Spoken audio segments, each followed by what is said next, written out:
পৃথিবীতে একজন মানুষই শুধু জানতেন যে তিনি পৃথিবীতে কতদিন বাঁচবেন, সেটা হচ্ছে সাইয়েদনা আদম আলাইহিস সালাম। ওনাকে বলে দেওয়া হয়েছিল তুমি পৃথিবীতে বাঁচবে 1000 বছর। সাইয়েদনা আদমের সামনে অনেকগুলো রুহু রাখা হলো। সাইয়েদনা আদম বললেন এরা কারা? আল্লাহ বললেন তোমার বংশধর। সাইয়েদনা আদম বললেন আল্লাহ ওই যে একটা রুহু দেখা যায় এটার নাম কি?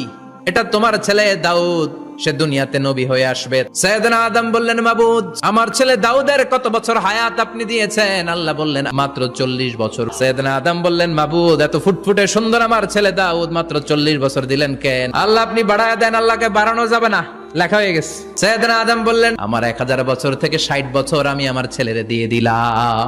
আর আদম আলাইহিস সালাম পেয়েছিলেন 1000 বছর, 60 কমে গেলে রইল কত? 940 বছর পৃথিবীতে থাকার পরে মালাকুল মাউত চলে এসেছে, এসে বলল জিইতু আন আকবাদা রূহাক, রূহ কবজ করতে আসছি।